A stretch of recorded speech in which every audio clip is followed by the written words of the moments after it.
Tonight on First at 9, this Sunday the 27th of October 2024. Global outreach. Sri Lanka is willing to expand mutually supportive collaborations with emerging market economies such as BRICS, asserts the Foreign Secretary.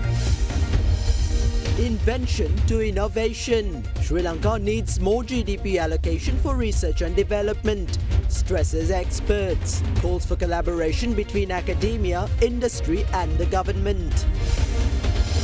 Reaping benefits. Tax experts highlights the necessity of changing Sri Lanka's tax structure to collect taxes from potential bases. ඔබේ විශ්වාසය දෙනු සෙන්සුරයින් දැන් ළඟමැති ෆාමසියෙන් ලබාගත හැක. Crunchy goodness for hunger on the go. This is Derana First at 9. Live from Studio 24 in Colombo. Good evening and welcome to Sri Lanka's premier primetime English news bulletin, Derana First at 9. I'm Tarindu Mahendra, joining you live with the latest in Sri Lanka and from around the world. In your top story making headlines tonight, Foreign Secretary Aruni Vijayawardena expressed Sri Lanka's willingness to collaborate with emerging market economies, including BRICS. She made this claim while addressing the BRICS Plus outreach dialogue in Kazan, Russia. Speaking further, the Sri Lankan Foreign Secretary noted that the island nation supports the BRICS initiatives of using national currencies, supplementary financial arrangements and payment systems to enhance mutual trade and avoid related obstacles.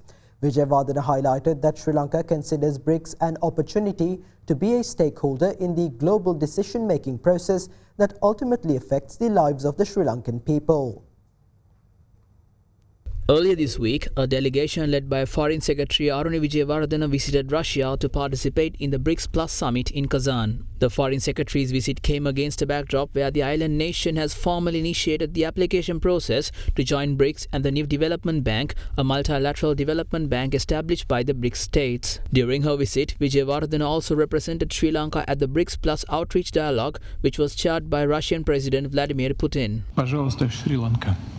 Sri Lanka's bid for membership in BRICS and the new development bank is an important aspect of our global outreach. Sri Lanka considers BRICS to be an effective partnership to realize our collective aspiration for mutually beneficial cooperation, development, and for building resilient economies. We believe that initiatives such as the new development bank has the potential to address some of the gaps for financing sustainable and critically important physical and social infrastructure projects in global South economies.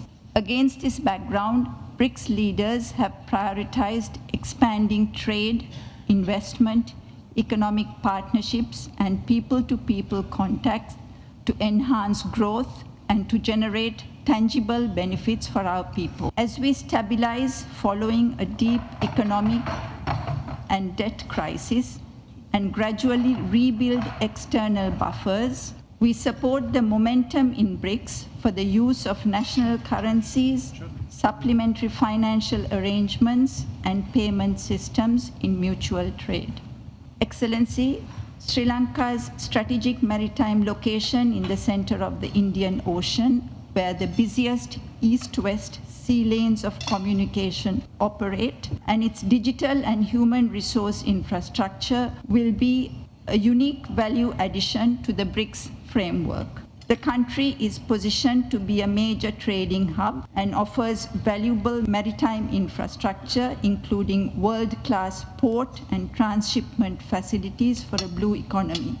We are a strategic ocean partner in promoting maritime safety and security, marine conservation, and the freedom of navigation. Sri Lanka considers BRICS an opportunity to be a stakeholder in global decision-making processes that ultimately affect the lives of our people.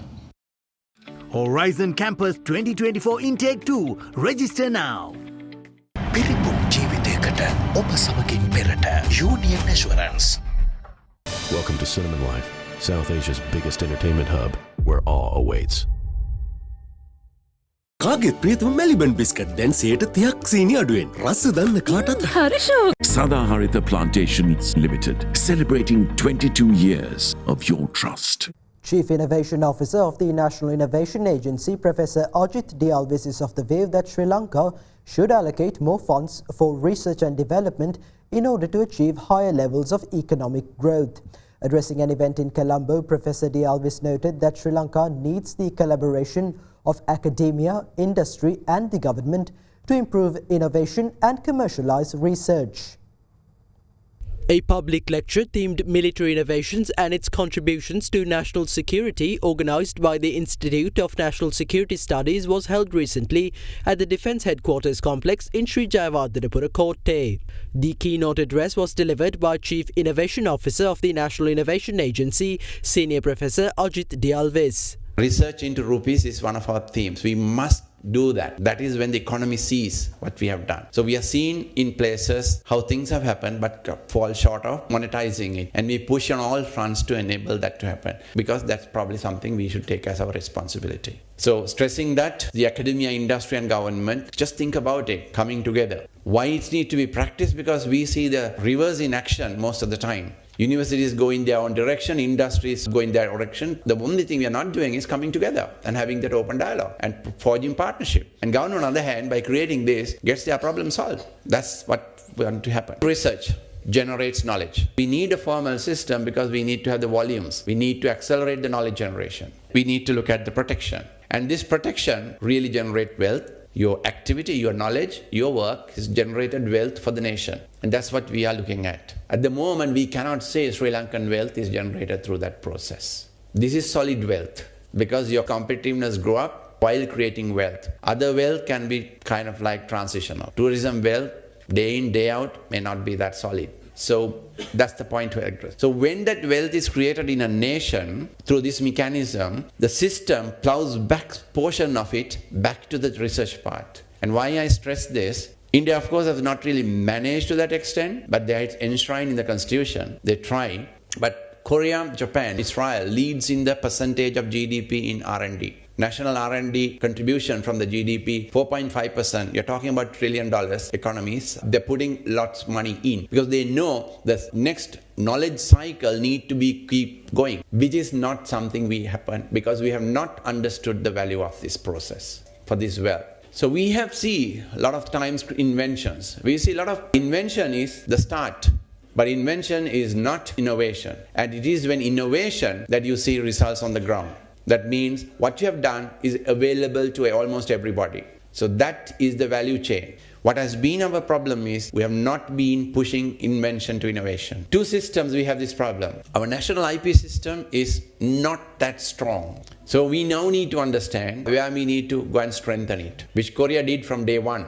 Korea was looking at US patent in their progress. Get into the global platform, ensure your rights, and you get wealth to the nation. Our system is 0.01 GDP to R&D. We are one of the lowest countries in the world for putting R&D money from the GDP. Why? Because we are not seeing this relationship. Why? Treasury has not seen wealth come into their coffers through this activity. They see the different activities is creating some. But what we know is that's not sufficient. It's not a linear growth. We're much more talking about an exponential possibility. 10 years, 15 years, countries have changed dramatically because of this approach. You have examples. So it's important for us. Tax consultant and attorney at law Suresh Pereira is of the view that rather than focusing on tax concessions or the country's tax structure, investors focus on factors such as investment, climate, political stability and infrastructure when planning to invest in a country. Speaking to Indivare Amuvatte at Hyde Park on Ada Derana 24, Pereira highlighted the necessity of changing the tax laws in Sri Lanka to collect taxes from potential tax bases such as non-resident digital service providers. In recent times, we've been discussing how tax exemptions were granted to certain industries, whether it's health, whether it's certain industries, even foreign direct investments. And a major discussion has been the Port City project. There is concern that this is a tax-free zone. Is that the case? The simple answer is whether it's a tax-free zone. Yes, it's a tax-free zone because according to the way the Act has been designed, the Port City Commission has the power to grant tax concessions from named tax statutes in the Port City Equity Act. So this includes income tax, this includes VAT, this includes so many other taxes. So the Port City Commission has the power to grant sweeping tax concessions to the enterprises that will qualify according to the Port Cities, the Commission's view. These taxes that are exempt and the monies that will be lost from government coffers, what is the benefit really for these strategic businesses coming in? Is this how other countries attract investors, industries to come into countries, invest, benefit and move out? Most of the countries use that technique also. So, but at the same time, the analysts point out now, basically giving tax concessions, the countries get into a race, and it's a race to the bottom. In order to compete with each other, they give tax concessions, and at the end of the day, those countries don't benefit also. They don't get anything at the end of the day. Now the view is that it is not the tax holidays, tax concessions that attract the FDI, it's the climate, infrastructure, the political stability, those are the factors. Policy consistency. Consistency, the governance, those are the things that actually the foreign investors look at when they are selecting a destination to put their investment. Another technique used very successfully by a country like say Indonesia, you don't give zero tax. What you do is you look at the tax rates in the region and then you try to pitch your country's tax rate a little bit below that, but you keep your other factors attractive, stability, the infrastructure, etc. That basically attracts more investment than trying to do this zero tax policy. At the same time, now there are international developments that are taking place. There are policies, without being technical, basically sometimes basically giving a zero tax thing, one can see because of these developments as a donation of your tax revenue to another country. When you actually analyze the Sri Lankan situation, we are in a financial crisis. Our tax to GDP ratio is very low, so the IMF is pointing out we have to increase the tax collection. These are facts. We have to collect taxes. So the question is, where are we going to collect the taxes from? Are we going to collect these taxes from these innocent people and trying to fill that tax gap, or are we going to be prudent and collect taxes from tax bases that are there? So when I say tax bases, what I see is basically here everyone is looking at the individuals, more focus on the collection of taxes from the individuals, not from the relevant potential tax bases. Global trend is to collect taxes from non-resident digital service providers. That is all these people who provide services from outside Sri Lanka digitally. Because of the brick and mortar tax policies, tax rules that we have, those digital service providers do not get taxed. In order to ensure that they pay their fair share of taxation to the country's tax framework, tax laws have to change. If you see, this trend is taking place everywhere in the world now. Recently, I think a few weeks back, we saw in the South America, Peru, and then Philippines from the other side. Most of the countries, India, etc., all of them are changing their tax framework to capture revenue from these non-resident digital service providers. But unfortunately, in Sri Lanka, up to date, we have not seen anything. Fast track your career from O levels with eSoft. කාගෙත් ප්‍රියතම Maliban biscuit දැන් 30ක් සීනි අඩුවෙන්. රස දන්න කාටත් හරිෂෝ දරුවන් ගැන ඒ තරම්ම හිතන නිසයි ලංකාවේ අම්මලා විශ්වාසයෙන් මැලිබන් කිරිම දෙන්නේ. After O-Levels, start your Australian university degree in just 8 months with ACVT's Foundation Program. Enrollments close on 21st October. Call 071 115 1234 for Colombo or 077 011 3223 for Kandy.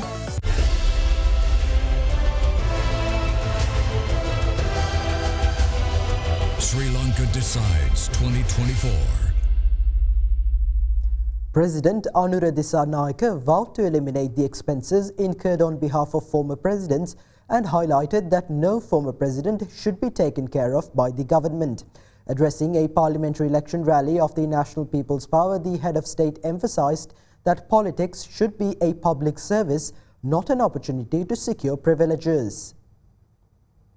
Another parliamentary election rally of the National People's Power was held today at the Kumme grounds in Baddegama under the patronage of President Anura Dissanayake. අපි ජයග්‍රහණය කරලා දැන් මාසයකට වඩා කෙටි කාලයක් ගත වෙලා තිබෙනවා. දැන් ඒගොල්ලෝ It has been more than a month since we secured victory in the 2024 presidential poll. What has happened to the predictions of other political parties? We have proved them wrong. We are currently maintaining the exchange rate below 300 rupees.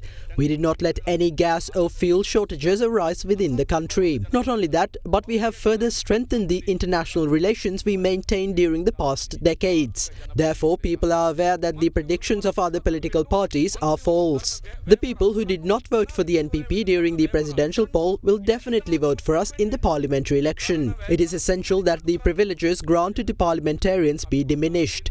The expenses incurred for the president and ministers should also be slashed. In addition, the expenses incurred on behalf of former presidents must be completely removed.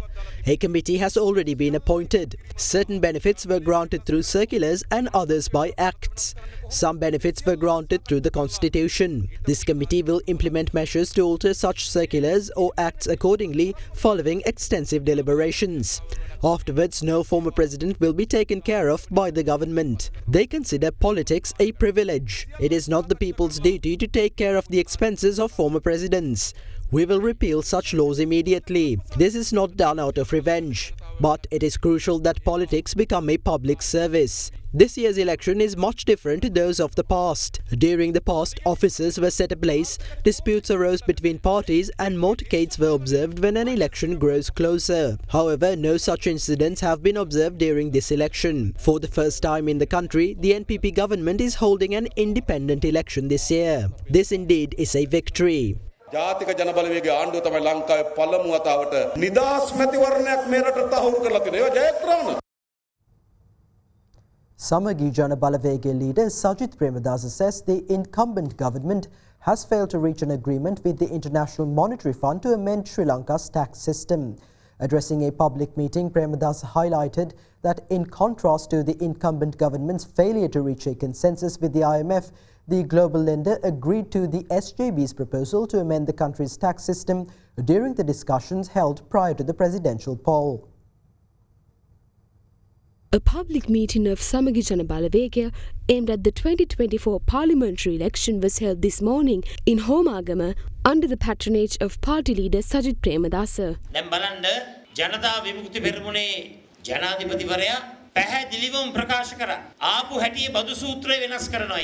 President Anuruddha Dissanayake pledged to change the country's tax system immediately after assuming office. He vowed to amend the VAT and payee taxes and reduce both direct and indirect taxes. However, during the 2 rounds of discussions the government held with the IMF denied these proposals. What is the difference between the National People's Power and Samagi Jana Balavege? We engaged in discussions with the IMF when we served as the opposition of the country. During those discussions, we informed them that the country's tax system would be altered while adhering to the IMF framework if I were to be elected to the presidency. We informed them that we would implement a new and fair tax system. The IMF agreed to meet the demands of the public by working together with us. The SJB was able to do something that the incumbent government failed to do.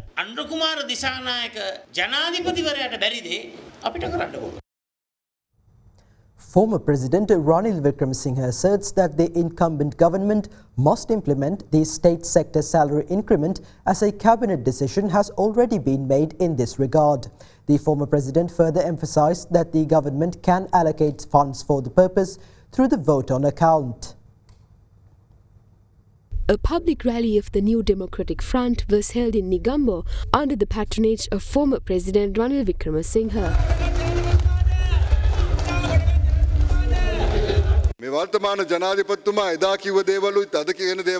Considering previous remarks made by the incumbent president, it is evident that he is implementing initiatives that contradict his statements.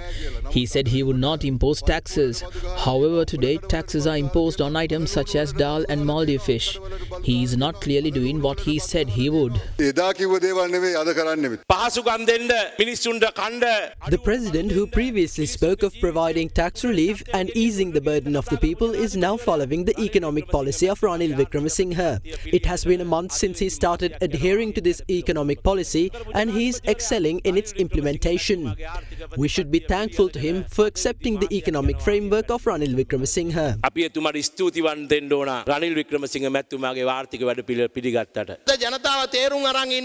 The people have understood that the JAP is not capable of doing at least what Ranil Wickremesinghe did, regardless of what they said when they did not possess any power.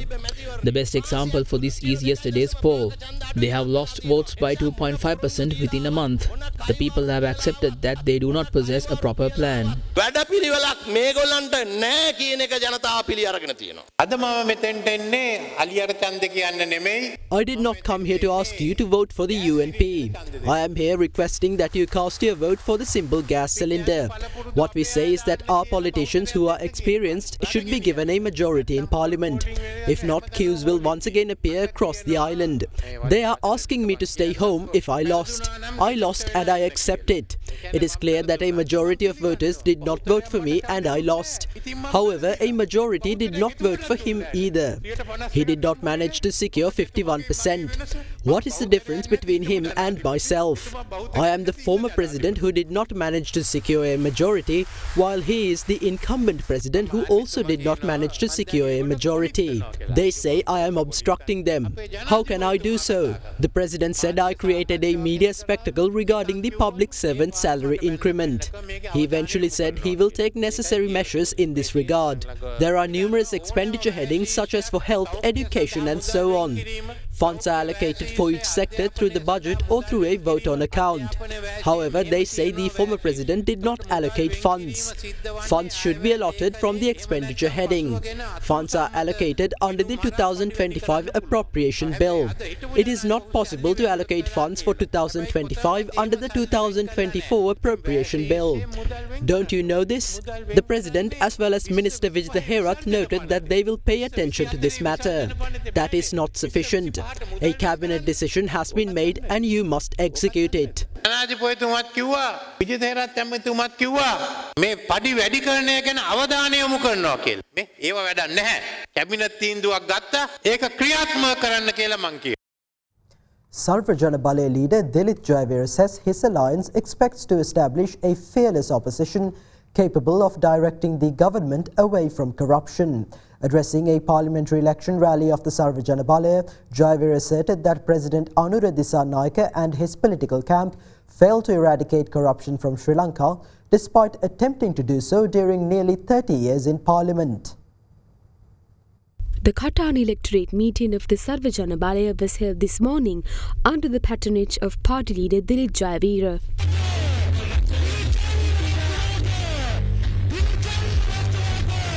මම ශ්‍රී ලංකා පොදු ජන පෙරමුණේ සංවිධායකයෙක් විදියට ඉඳලා Why did I decide to join Sarva Jana Balaya, renouncing my previous position as an electorate organizer of Sri Lanka Podu Jana Peramuna?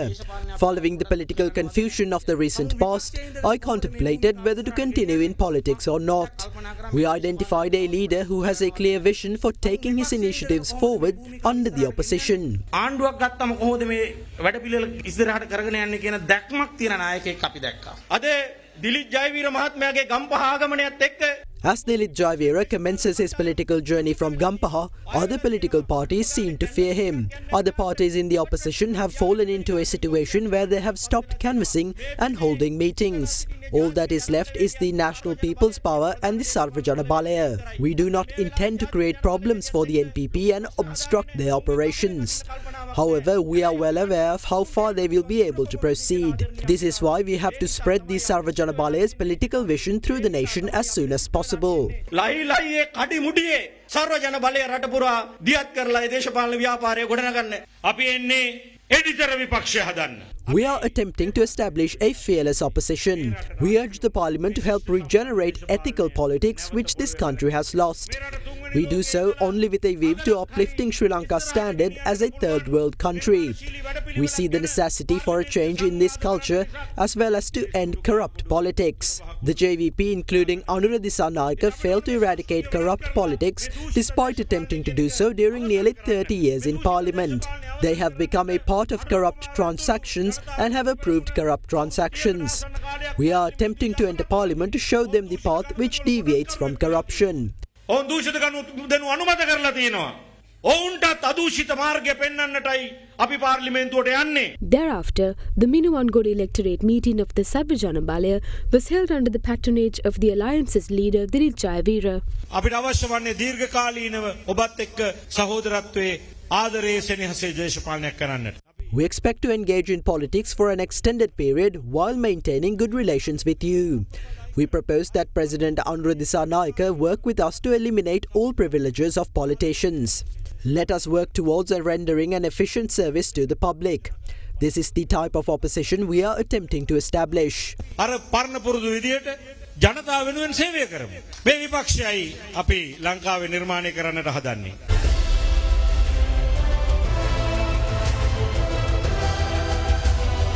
Sri Lanka decides 2024.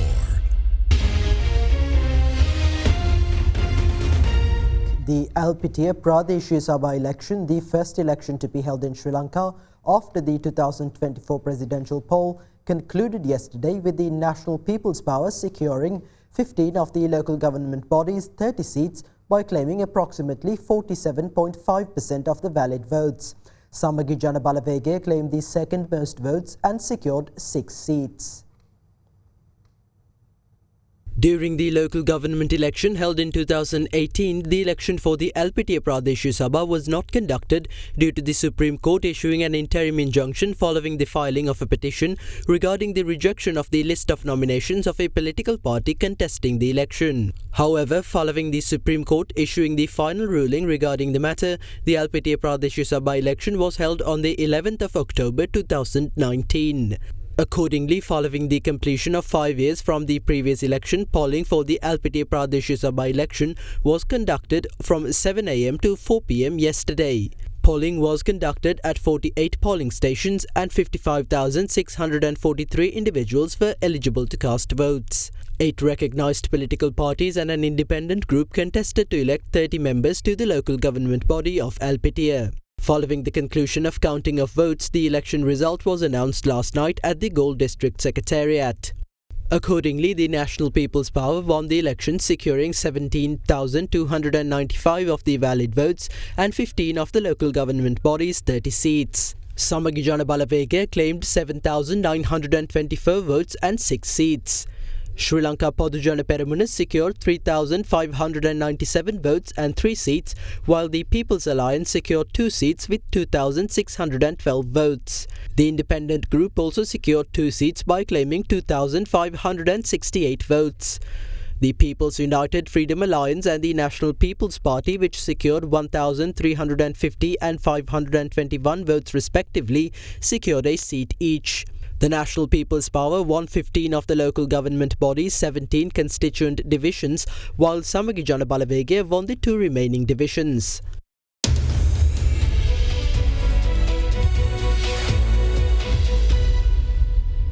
Central Bank Governor Dr. Nandalal Veerasinghe was recognized as a A-grade Central Bank Governor.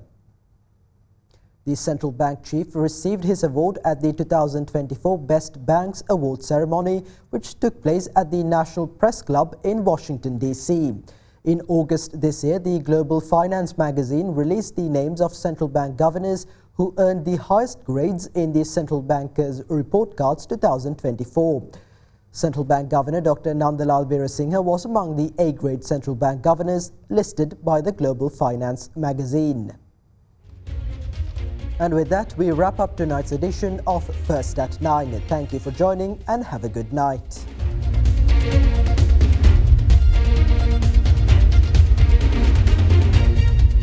For news and information you can trust 24 hours a day, visit adaderana.lk.